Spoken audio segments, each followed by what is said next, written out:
दिखा रहा है कितनी है। ठीक है तो इसमें नमी गिन ली पूरी है वाला था, 100% नमी है। ठीक है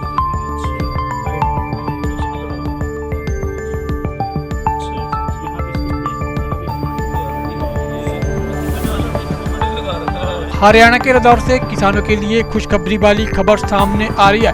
प्रदेश के किसान परंपरागत खेती को छोड़कर शिक्षित खेती की तरफ झुकाव कर रहे हैं। इंदौर के गांव चमरोडी के प्रगतिशील किसान खीरे की खेती में मुनाफा कमा रहे हैं। उनको सरकार की तरफ से भी समर्थन मिला, वो इसके लिए काफी किसानों को प्रेरित भी करें। आज के दौर में किसान लगातार घाटे में जा रहे थे, जहां पर उनके लिए ये एक नई किरण है। परंपरागत खेती में किसानों को अपना भविष्य नजर आने लगा है।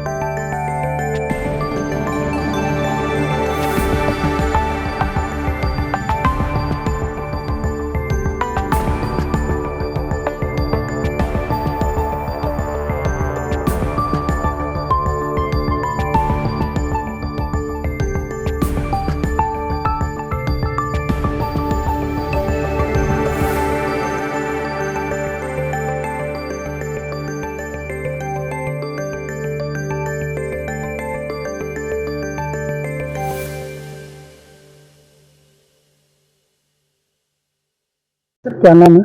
विजय कुमार और गांव मेरा चमरोडी है।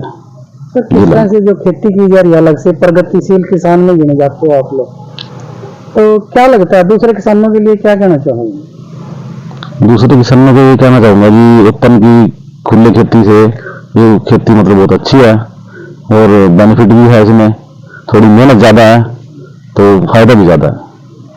तो अभी भाई साहब मार्केटिंग की बात कर रहे थे हाँ जी, कि कई बार दिक्कत आ जाती है, तो क्या कहना चाहोगे कि आसपास किस तरह से मंडियां होनी चाहिए ताकि माल आपका सही समय पर अच्छे भाव में मिल जाए?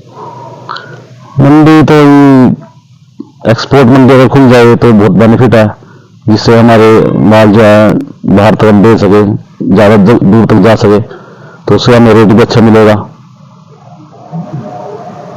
बाकी जिस तरह सरकार सब्सिडी दे रही, हाँ जी, क्या लगता है आपको, कम है या ठीक है? क्या कहना चाहोगे इसके लिए सरकार?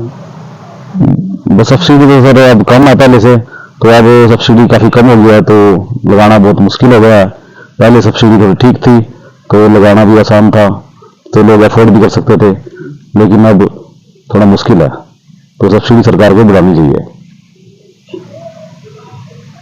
जैसे कृषि यंत्र है जी, हाँ जी, आप इसमें छोटे ट्रैक्टर चलाते होंगे या बड़ा नहीं, बस इसके अंदर भी, हाँ जी, हाँ जी, तो उन पे भी कोई सब्सिडी दे रही सरकार? कैसे इसको करती है मैनेज आप? बड़े ट्रैक्टर की सब्सिडी तो नहीं है अभी, बाकी यंत्रों के ऊपर या फसल के ऊपर किसी नहीं हमारे वास्ते ऐसी कोई यंत्र है, पहले सब्सिडी थी जैसे रोटावेटर के ऊपर, तो वो अब नहीं है।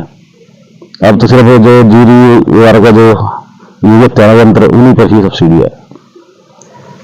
जो सुरक्षित खेती है उसको छोड़कर प्रगतिशील की तरफ जा रहे हैं।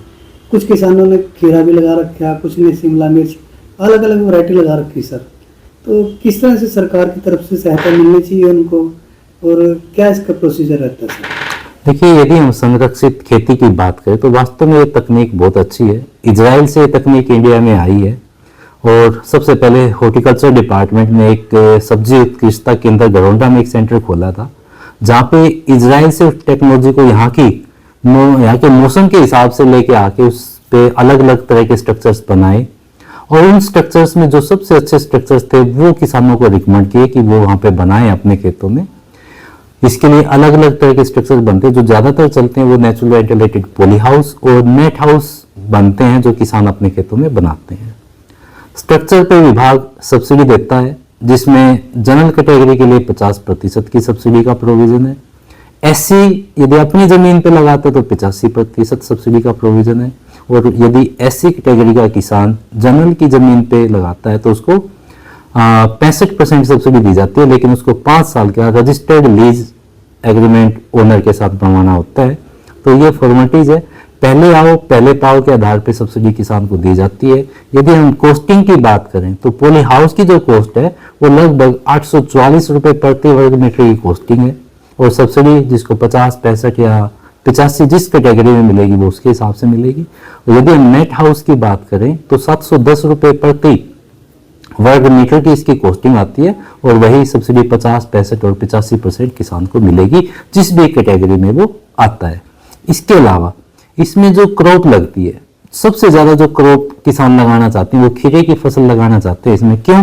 क्योंकि एक तो उसका जो ड्यूरेशन है क्रॉप का वो केवल 100 दिन है, और इसमें उत्पादन की क्षमता बहुत ज्यादा है, और बाजार में जो उसकी डिमांड है उस खीरे की, जिसको हम यूरोपियन कुकुम्बर बोलते हैं, जो नेट हाउस या पॉली हाउस में लगाया जाता है, उसकी डिमांड भी बहुत ज्यादा है, रेट उसको ज्यादा मिलते हैं किसान को।